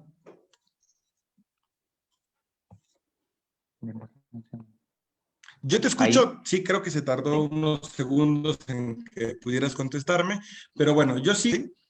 Bueno. Tú continúa. Entonces, en ese momento sigue, en ese momento, bueno, pues una persona con la cual yo había convivido ya, que es mi esposa actualmente, pues de venir a México conmigo, y entonces esto hizo como una relación constante con Argentina, lo cual me permitió a mí regresar al poco tiempo, no inmediatamente después. Y cuando yo regreso a Argentina, es que, bueno, cuando regresamos juntos a Argentina, donde todavía vivían mis amigos Rodrigo y Pía, es que dijimos, tenemos que tratar de formalizar, tenemos que ver si vamos a poder hacer o editar algo con esto o no. Y aquí yo creo que esto es lo único importante que voy a decir el día de hoy, porque surgió, digamos, el concepto de la película, que fue donde yo me di cuenta de que lo que yo quería decir con esta película era si las imágenes que esta generación había producido, podíamos nosotros volver a darle sentido a nuestra generación. Yo pensé que las historias detrás de las historias, pues eran historias, eran palabras, eran anécdotas, eran tramas que se podían contar oralmente con los testimonios que no tenía, y que al mismo tiempo Humberto tampoco me iba a poder decir más porque ya no estaba. Lo que teníamos era ese prodigio, ¿no? De lo que tengo es importante, no puedo tener más, pero ahora tengo que hacer que este testimonio diga todo lo que está y todo lo que no está ahí, ¿no? Y empiezo a platicar con Rodrigo y le digo, yo creo que la única forma de contar esta película es con imágenes. Tenemos que hacer que las imágenes digan y demuestren toda la historia que tienen detrás. Tenemos que vencer esta forma de presentación de ciertas imágenes en donde se alude a lo nostálgico, porque aparte yo estaba muy peleado con esto. O sea, yo no quería contar la historia de unos cineastas que habían dado su vida y que habían salido al exilio y que se habían deprimido y que habían perdido a la familia, o que tenían, que, bueno, guardaban sus películas así como en un museo.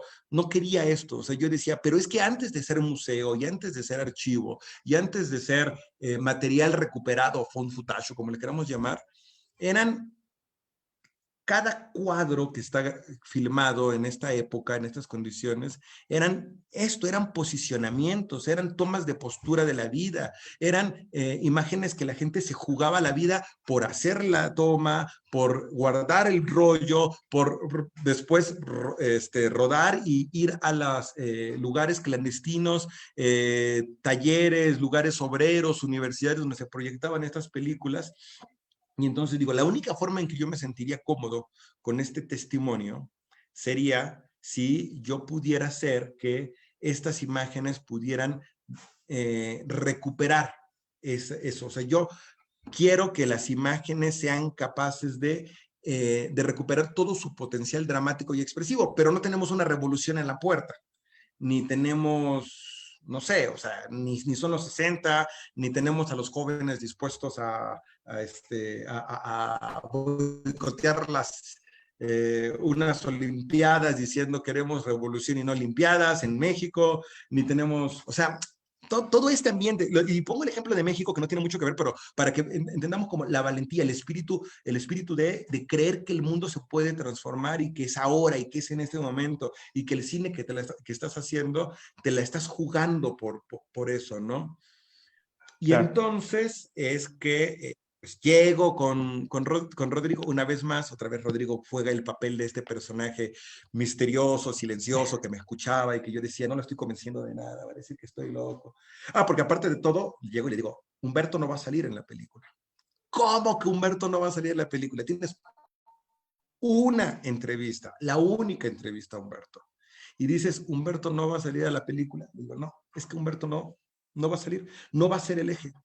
Habíamos hecho un tráiler primero, donde lo primero que salía era Humberto platicando sobre el bombardeo a Casa de Mayo, ¿no? Y salía Humberto sentado y jugando con un libro, y platicando y tal, ¿no? Moviéndose en su casa. Y digo, es que no alcanza, no alcanza con eso. Entonces, me veía medio raro, pero siempre Rodrigo fue súper respetuoso, por más que yo digo que él es un coautor de esta película. digamos que me escuchaba y él me dio como mi lugar de vamos a llevar la película para donde tú quieras. Pero sí me advirtió, pero no te voy a permitir que la dejes botada. Lo único que no voy a permitir es que la dejes botada. Yo estoy trabajando de gratis, yo le estoy poniendo, yo te consigo música, él consiguió mucho del material con el cual filmamos, mover el material, bueno, horas, sobre todo horas de trabajo, pero sí me dijo, no te voy a permitir que la dejes botada porque hay mucho trabajo detrás y bueno, pues no me permitió dejarla botada y, y pasaban las noches, o sea, eran otro viaje a Argentina y mi familia, o sea, mi familia política, mis suegros, pues que pensaban que yo iba como a ir a convivir con ellos y a jugar cartas y a tomar vino todas las noches, me veían que yo me la pasaba encerrado editando con Rodrigo, y siempre me reprochan eso, tu primer viaje te viniste acá y te viniste a trabajar todo el tiempo, ¿no? Pero bueno, total que pasaban las noches y Rodrigo es muy nocturno como yo. Entonces, lo que pasaba era que llegaba yo un día a las 6 de la tarde y trabajábamos hasta las 7, 8 de la mañana hasta que no podíamos más y nos dormíamos. Y yo lo sentía a él serio, serio, todas las noches serio, todas las noches como muy, como avanzábamos un poco y tal. Y yo decía, bueno, sí es súper desgastante. Luego él tenía que levantarse temprano y hacer el trabajo por el cual realmente le pagaban. En fin, ¿no? Y como a la cuarta noche llegamos al cuarto capítulo, abre una botella de vino, dice, lo voy a decir como lo dijo, no, no, alabanza en boca propia es vituperio, pero me dijo, eres un genio, es increíble. Tu concepto de la película dice, weón, funciona. Y le digo, ¿qué? Sí, sí, es que yo vengo trabajando hace varias noches pensando, este tipo está loco, no sabe a dónde va, pero funciona, dice, sí, sí funciona, sí. Y ahí, a partir de ahí fuimos muy felices, trabajamos hasta el final, no la pudimos terminar Sí. en ese momento, pero como que cuando llegó a la mitad, entonces él entendió por qué yo había escondido y que Humberto para mí, sí, era Humberto, pero íbamos a tratar de dejar al final su personalidad y su historia para poder contar algo más profundo, que era Sí. este sentido de trascendencia, de espiritualidad que le daba, y que aparte de todo, en tanto que Humberto ya no vivía, pues también tenía ese doble juego, ¿no? Esa conciencia que regresa, ese espectro fantasmagórico que regresa para contarte una historia. Claro. A ver, nada más dime si ahí ya estamos bien o seguimos desfasados. Estamos desfasados por algunos segundos, pero bueno, tú Ok. dale. Vale, vale. No, pues ya tenemos todo el contexto y la historia de cómo fue la película. Muchas gracias, Axel. Ahora voy a pasar con nada más algunos comentarios que hay aquí en el chat, ¿vale?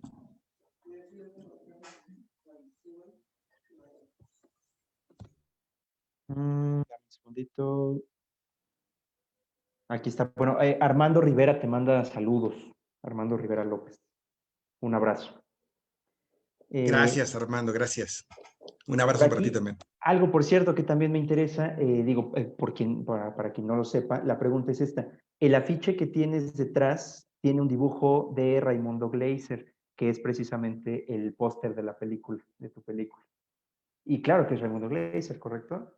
Sí, sí, sí, es Raimundo Gleiser y esto ya se los platiqué yo a ustedes, creo que en clase, porque es una anécdota, bueno, no sé si es genial, a mí me gusta mucho, ¿no? Échalo, sí, claro. Porque esta primera vez que yo estuve en Argentina, que estábamos grabando, yo me había dado cuenta de que la imagen de Raimundo Gleiser estaba bastante, digamos, restaurada. Quien pueda ver el documental de Ardito, quien le interese esta historia de este cine, quien pueda ver su documental, se podrá dar cuenta de que la historia de Raimundo, como de muchas personas de la militancia, estuvo perdida durante mucho tiempo.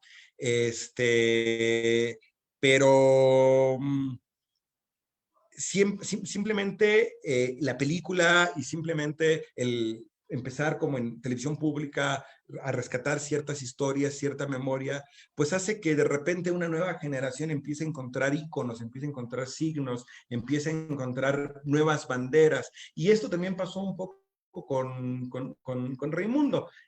Algunos les gusta, algunos no les gusta que pase esto, este proceso como de sacralización, etcétera. Pero el caso es que pues, a partir de ese momento, pues colectivos, grupos de estudio, colectivos universitarios, cineclubes, etcétera, empiezan a tomar el nombre de Raimundo Gleiser y yo descubro que en una página en internet encuentro que hay un graffiti de Raimundo Gleiser.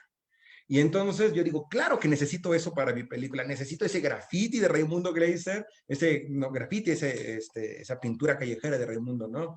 Y cuando llegamos al lugar, había una cosa espantosa de publicidad enfrente de ella, que tapaba completamente el mural, o sea, le habían puesto una placa de publicidad enfrente. Entonces, pues primero me desilusionó mucho y después dijo, bueno, pues voy a registrar esto, ¿no? Voy a registrar esta, digamos, esta escena de calle, con estos árboles, con meto la cámara un poco de lado y no se alcanzaba a distinguir lo que era. Y al final, pues tomo la misma imagen de la página de internet que lo registra, la tomo y fundo la imagen y, digamos, hago un poco de trampa para poder meter esta imagen al final. Y esa es una de las imágenes que aparece al final del documental. Mi amigo Iván Hernández, que es diseñador gráfico, y que cuando le dije tengo una película y no tengo cartel, la vio, le gustó y entonces decide tomar esta imagen para hacer el cartel. Y fue una decisión suya y bueno, y ahí quedó y lo conecta con esta historia, pero digamos, lo que más me gusta a mí es que quizá era una secuencia que no servía para meterla en la película, porque pues había sido como muy así, como, digamos, la había grabado de una manera completamente desastrosa y no era para nada lo que yo me imaginaba de mostrar al Raimundo Gleiser en un muro en Buenos Aires reivindicado, pues era todo lo contrario, lo habían tapado, ¿no? Y cuando en alguna de las 40,000 veces que escuchó Humberto Ríos hablar sobre lo que era el sentido verdadero del cine y que había que ver por detrás de las cosas, entonces me acuerdo y digo, claro, pues está esta posibilidad, ¿no? También de sacar, hacer emerger a la memoria lo que también ha sido tapado por otros tiempos, ¿no? Entonces, bueno, sí, pues sí. Pero bueno, pues sí, ese es el cartel de la película. Como nada más tengo una película, pues Sí, claro. Ok, sí, ya nos lo sabíamos nosotros, pero para que se enteren también los demás. Hay una pregunta interesante también. Nos pregunta Juan Aro. Juan del curso también. Nos dice, profe, ¿en el futuro no tiene en mente algún proyecto para alguna película? No sé si contestar lo que dice todo el mundo. Sí tengo un proyecto en mente, pero no es el momento para hablar de él. Sí tengo un proyecto, tengo filmado, digamos, de manera también no muy, ¿cómo se llama? Ortodoxa, porque también lo filmé en un viaje a Argentina con un equipo casero, pero tengo la historia de un poeta desaparecido, bueno, pues también tiene una historia completamente genial, porque no, voy a platicar muy rápido quién es él, ¿no? Se llama Dorronsoro, es un hombre quijotesco, un hombre mayor, anarquista, hablaba 4 o 5 idiomas, no había terminado la primaria, y vivía en un lugar, digamos, marginal, periférico, más que marginal, periférico, del conurbano de Buenos Aires, y tiene el célebre, digamos, el récord célebre, sí, tristemente célebre, de ser el detenido desaparecido más grande de Argentina. Es decir, la dictadura de Argentina, sobre todo, fue una dictadura antijuventud, pues asesinaron a una década y con esto, cuando digo década, a una generación de estudiantes, me refiero a estudiantes muy jóvenes, desde niños, ¿no? 14, 15 años, hasta pues la juventud en sus 20s y los profesores de estas personas. En fin, no hubo muchos detenidos desaparecidos mayores. Hubo algunos y el mayor fue justamente Dorronsoro, que es un poeta completamente libre, completamente anarquista en cuanto a sus formas, y uno pudiera pensar que hay un romanticismo en rescatar la historia de un poeta desaparecido que era, digamos, cercano a su comunidad, en donde los jóvenes se acercaban a discutir con él algunos aspectos de política, de amor, etcétera. Un tipo que no creía en la libertad, en la propiedad privada, entonces dejaba las puertas de sus casas abiertas para que cualquiera pudiera entrar a cualquier hora, etcétera. Es un personaje que es interesante por todas estas razones y que, pues curiosamente no es muy conocido. No es muy conocido en México, no es muy conocido en Argentina, aunque sí tiene algunos actos de memoria que han hecho en su nombre. Pero como también al mismo tiempo yo no me siento con el derecho suficiente de escribir ninguna historia oficial, ninguna última palabra, ningún relato, el retrato definitivo de, entonces les cuento toda esta historia porque la película no va a ser sobre esto. La película, digamos que lo que me fundamenta, lo que me motiva es esto, lo que me motiva es el personaje, lo que me motiva es justamente otra vez, ¿no? El que alguien pueda, y si ahora lo logro con ustedes, meterse a internet y buscar poemas de Dorronsoro, que lo lean, o sea, ese es el principal motivo, pero un poco lo que estoy tratando de encontrar es de qué forma puedo hacer que el protagonista sean los poemas y contar la historia, y contar sí su historia, la historia de su propio proceso, porque yo creo y tengo la intuición de que él con su poesía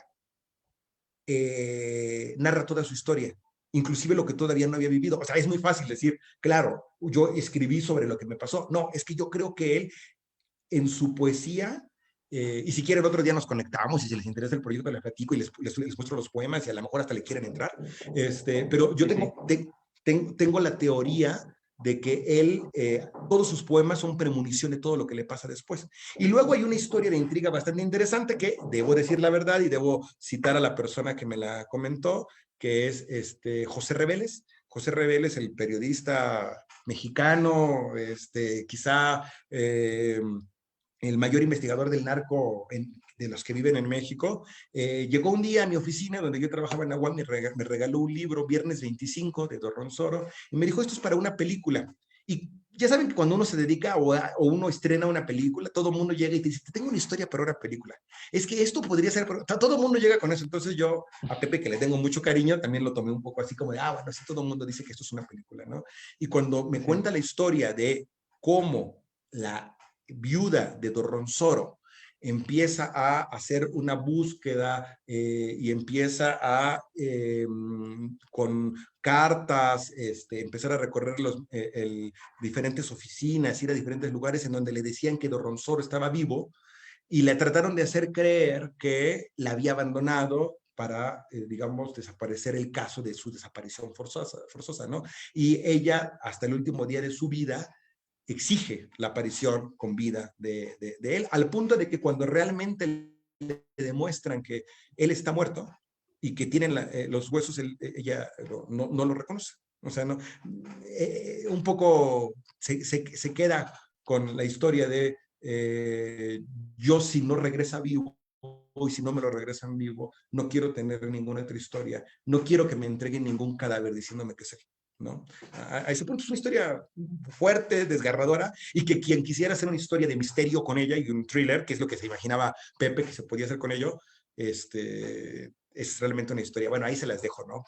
Ahí se las dejo para quien tenga más recursos y quiera hacer una historia así. Es realmente una historia súper apasionante. Y, digamos, lado B de la pregunta, durante mucho tiempo no lo hice porque creí que después de terminar de hacer el cine de la utopía, tocaba hacer algo sobre el presente. Tocaba hacer algo sobre, o sea, tanto ver imágenes, tanto pensar en las potencialidades revolucionarias del cine, que me parece que lo que ahora me motivaría es a hacer un cine que le hable a la generación sobre lo que se está viviendo actualmente, sobre los procesos actuales, sobre las luchas actuales. Pero, bueno, me metí al doctorado, crisis por COVID, etcétera. Quizá no ha habido la oportunidad. Y el proyecto que tengo un poquito más armado es el de Lorenzo. Ok, pues suena muy bien, o sea, como tú lo dices, como personaje, así inicialmente, pues sí suena como un clásico personaje mítico, del cual se puede sacar una historia genial. Y pues nada, muchas gracias por compartirlo. Definitivamente, bueno, en mi caso sí me voy a poner a buscar ahí sus poemas. Y pues nada, ojalá nos puedas seguir manteniendo al tanto, a ver cómo sigue ese proceso. Ahorita, pues sí, como lo dices, las circunstancias pues han sido entre lo personal y entre todo lo que está aconteciendo colectivamente, pues bueno, mundialmente, pues sí es complicado, pero gracias por compartirlo. Al menos ya tenemos esa duda resuelta. Sabemos que sí hay más cine de parte de ti y eso es algo bastante bueno. Muchas gracias. Hay otra pregunta. Bueno, aparte de saludos, por cierto, que Juana Zapire te manda saludos. eh, Mark 7 nos pregunta cómo ha sido recibida la película. Gracias, Juana, un abrazo. ¿Cómo ha sido recibida la película en los festivales en donde has estado? Que por cierto, en la semblanza inicial que mencionaba yo un poco los festivales en los que he estado, no estaba actualizada esa ficha porque recientemente, hace apenas unas semanas, tu película también formó parte de la selección del Festival de Cine de los Derechos Humanos de Sucre. Sí. Entonces, cuéntanos cómo le ha ido a la película. Bien, lo primero que quiero decir es algo que yo creo que he venido como bordeando durante todo este tiempo. Cuando finalmente terminé la película y la empecé a mostrar, empezó a haber el debate sobre qué era, si eso era un documental, si eso podía ser un documental o no. También le quiero mandar un agradecimiento a Alexandra Jablonska, que fue la directora de mi tesis de maestría, y que como ella sabrá y también, bueno, y aparte de todo, es una gran investigadora y aparte también es una gran observadora de cine, y ella me dijo, tu película no es un documental, no te hagas, o sea, no puede ser un documental. Y entonces, yo argumento que sí, que por algunas razones sí puede ser un documental. Pensando en que pues hay hechos reales que lo sustentan y que lo fundamentan, y hay testimonio, y que el testimonio no es actuado, es real, a pesar de que hay una construcción de un personaje. Y yo creo que cuando uno rearma la película hacia atrás, uno se puede dar cuenta de qué es puesta en escena y qué es realidad, por decirlo de alguna manera, ¿no? Que en dónde está la vinculación con la realidad. Pero yo creo que hay otra forma más fácil de verla, que es la versión cinematográfica de mi tesis de maestría.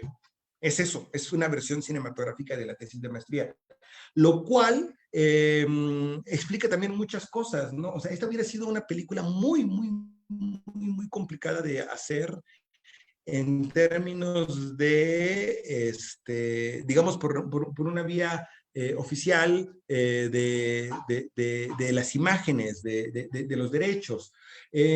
Porque lo que yo estoy haciendo simplemente es mostrar, usar pequeñas crestomatías para poder, y de hecho todas las películas están debidamente acreditadas, porque lo que me interesaba era que hubiera la doble posibilidad de lectura, pero las imágenes le corresponden plenamente a las personas que hicieron estas películas, ¿no? Mi objetivo solamente era volver a, digamos, ponerlas en el debate, volverlas a poner en circulación y tratar de aludir a aquello que pudieran conectarlas de tal manera que las imágenes dieran cuenta de su propia historia. Eso era un poco como el objetivo, ¿no? Y esto creo que viene a cuento con lo que tú me preguntas sobre la recepción en los festivales, porque justamente lo que he tenido yo el cuidado, lo que me parece a mí que es lo correcto en todo esto, es que en tanto que cada uno de los autores es digamos, el dueño de todas las imágenes, pues es mostrarlo gratuitamente a las personas con fines de divulgación de este cine. Esa es para mí la intención. No tiene ninguna finalidad comercial. No la tiene, no la pensé así. Para mí lo importante era recuperar la historia de Humberto, que seguramente, que hay otras películas, por ejemplo, Joaquín Polo, a quien conocí también durante el rodaje de esta película, hace un documental sobre la historia de Humberto y nos conocimos en contrario de que nos hubiéramos puesto a pelearnos, no, nos caímos muy bien y nos ayudamos uno al otro en las películas de cada uno.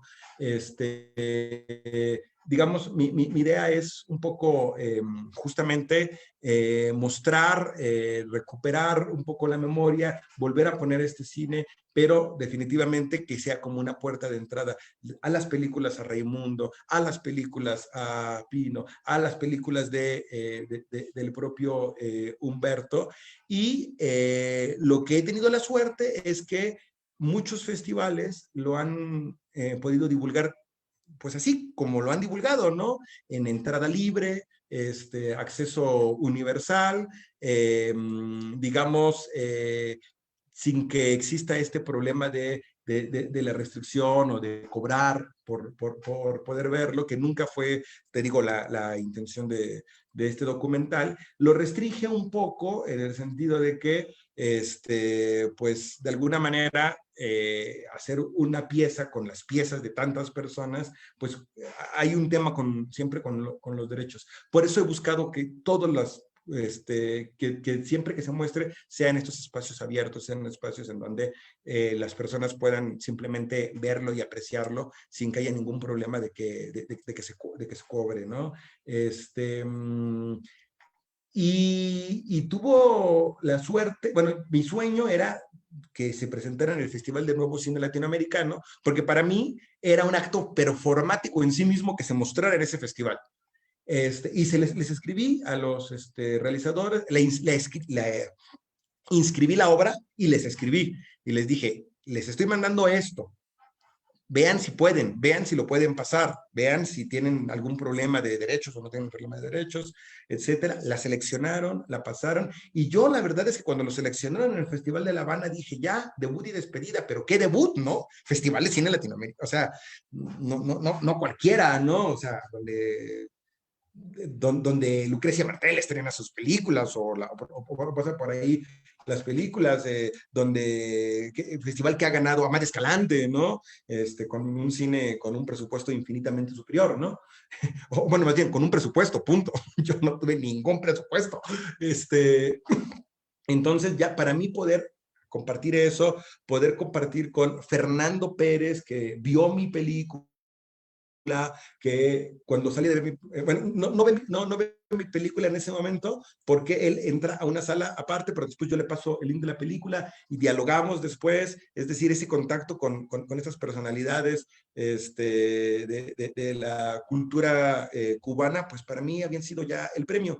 Y lo que ha pasado es que, bueno, yo como justamente es un documental que sale de algo completamente académico, que sale de una investigación de posgrado, que tiene como la función solamente de ver hasta dónde una idea, una historia puede ser contada a partir de sus propias imágenes con un interés casi experimental de hacerlo, pues yo siempre pienso que ya terminó. O sea, yo, nada más que viene gente como tú y lo revive y lo revive y lo revive y empieza a viajar de una parte a otra el documental y empieza a verse y bueno, pues qué bueno, ¿no? Porque ese es el único motivo para el que se hizo. La última historia que le ocurrió es que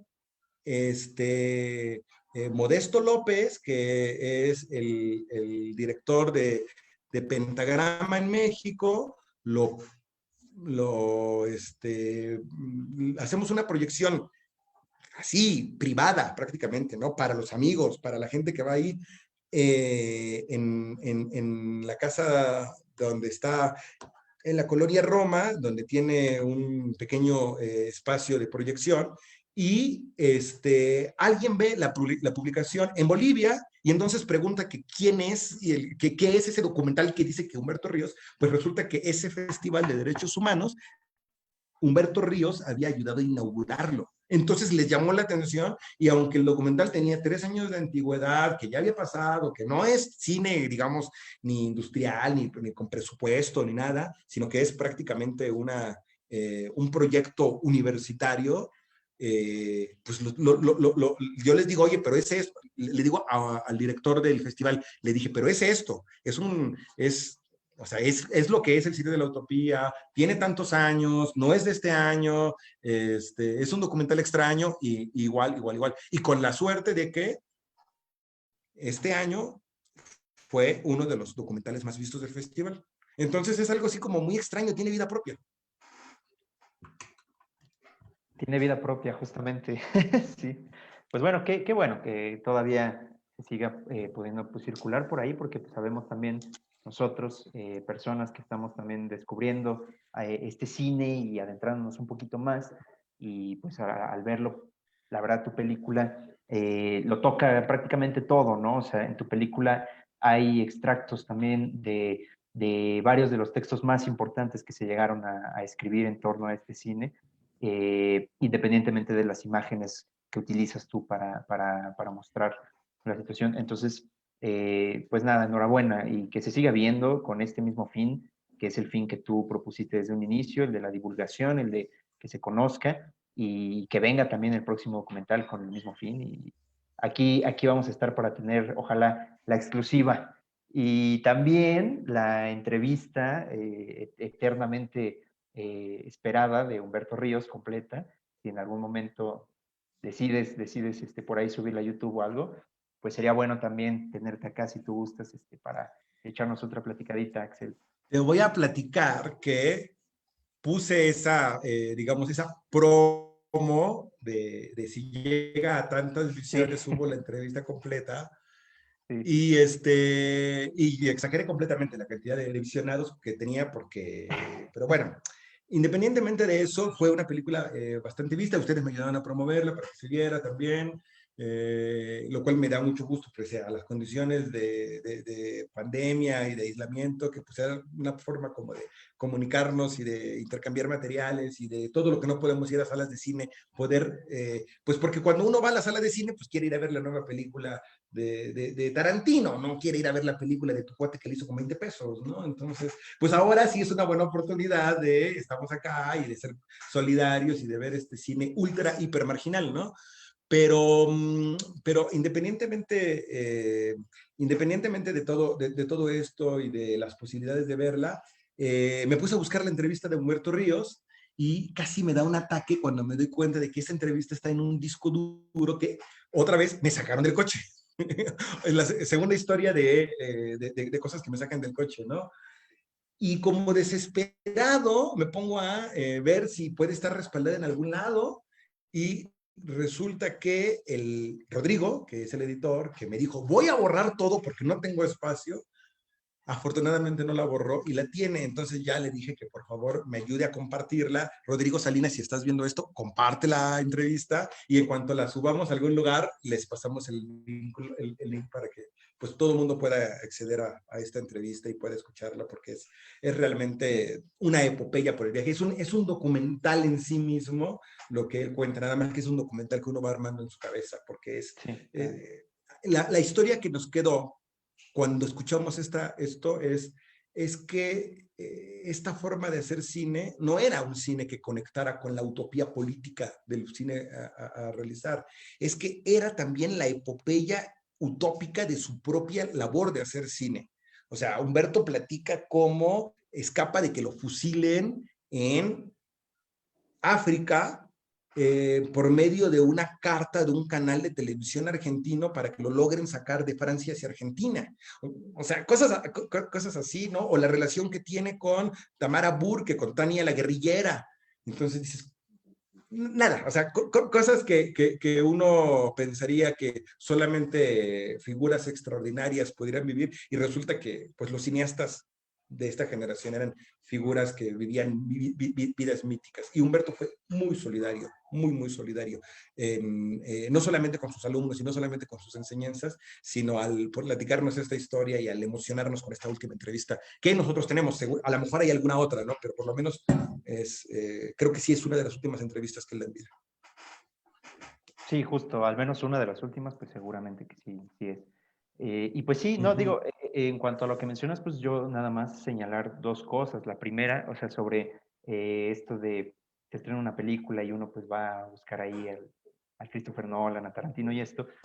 Nada más mencionar que acá en Casa Negra, pues realmente siempre la intención ha sido acercarnos a los otros cines, a los cines que bien o mal, queriendo o no queriendo, pues resultan así marginados, a lo mejor no tan vistos, por lo tanto, pues no, ningún problema. Así no hubiera la situación de pandemia, a mí me hubiera encantado que hiciéramos este ciclo presencialmente a modo de cineclub. Es un poco la intención, un poco es esa, revivir virtualmente el trabajo que nosotros hemos venido haciendo de cineclub desde antes, presencialmente. Entonces, hubiera sido magnífico porque hemos tenido espacios bastante padres que son buenos, hubieran sido buenos para hacer este ciclo y proyectar las películas y hacerlo pues tal cual a modo cineclub, pero bueno, se está consiguiendo ahorita, al menos así de esta forma, ¿no? Virtualmente.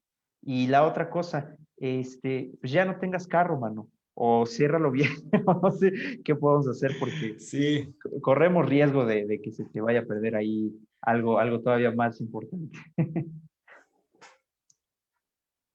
sí, hombre, he tenido malas experiencias con Sí, dejar cosas. No, y aparte de todo, descuidos míos de dejar cosas importantes en el coche, pero bueno, eso, está sí. bien. Oye, Cosas que ya uno se no nos pensaría está... que pasan, Sí, pero sí. sí, No, sí. afortunadamente, no, afortunadamente las experiencias que he tenido de inseguridad en esta ciudad han sido esas. O sea, he sobrevivido a asaltos y a cosas más rudas, pero sí me han abierto el coche un par de veces. Sí, caray. Bueno, afortunadamente no ha pasado a mayores. Ya se nos fue el tiempo bastante y todavía incluso empezamos tarde. Por cierto, una disculpa enorme a las personas que ya nos estaban esperando. Y bueno, a quienes todavía nos acompañan, porque todavía por ahí hay algunas personitas que nos están viendo. Hay otra pregunta más antes de irnos, Axel, que es justamente en dónde se puede ver tu película. Eso yo creo que pues ya tú y yo nos ponemos de acuerdo si podemos todavía tener la opción de ofrecerles el visionado desde acá, desde Casa Negra, un ratito más, para quien todavía no haya podido verla, la podamos estar enviando a las personas que estén interesadas. Bien, en el Festival de Bolivia, que ya terminó, Uh -huh. todavía está la página y todavía se puede ver ahí. Eso lo descubrí hace un par de días, así que, pues si la quieren también seguir viendo ahí, en lo que la tengan ellos colgada, pues perfecto, maravilloso, ¿no? Es Ah, eso. mejor aún. Sí, Perfectísimo. sí, Entonces, sí, sí, no hay ningún problema. busco por ahí el link para ponerlo directamente en la página Sí. y pues seguramente quien no pudo verla y quien nos está viendo, quien ya vio un ratito de la charla, si se interesaron en la película, pues adelante, no pierdan la oportunidad. Es una película además relativamente corta, son 35 minutos de película en la que si apenas están acercándose a este cine, créanme que es una forma maravillosa de acercarse a él y de ahí pues eso, ¿no? O sea, echarse los textos principales de aquella época, investigar a las figuras principales y sobre todo pues tratar de comprender el más allá, ¿no? Lo que hay más allá, lo que hay detrás, el discurso, tanto tu intención como lo que fue realmente tal cual, este cine, estos movimientos que en algunos momentos podemos decir que sí es algo unificado, pero también hay distintas cosas en distintos lugares, por lo tanto, pues sí, vale muchísimo la pena entrarle. Y pues nada, agradecerte nuevamente, Axel.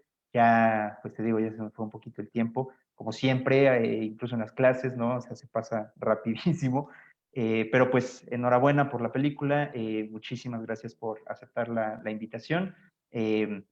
No sé si quieras agregar alguna otra cosita antes de despedirnos, Axel.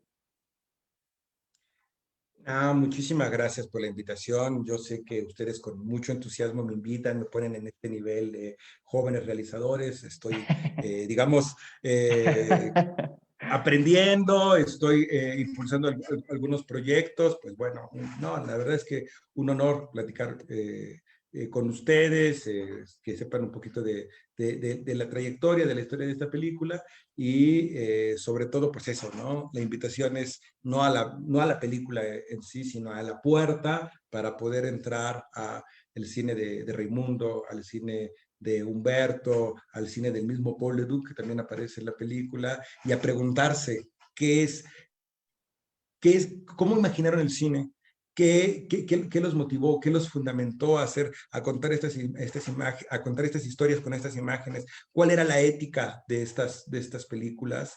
Y si ustedes están haciendo cine, si ustedes están acercando a la realización, pues también pensar en la vigencia de ellas, ¿no? En lo que todavía estas películas comunican, en tanto las luchas por la justicia, las luchas por los nuevos paradigmas sociales, las luchas por hacer de los personajes marginales del mundo, de los desposeídos, hacer no unas figuras de contemplación, sino unas figuras con agencia política. Entonces, pues nada, eso, invitar no solamente al cine, sino a lo que invita a la reflexión de este cine, ¿no?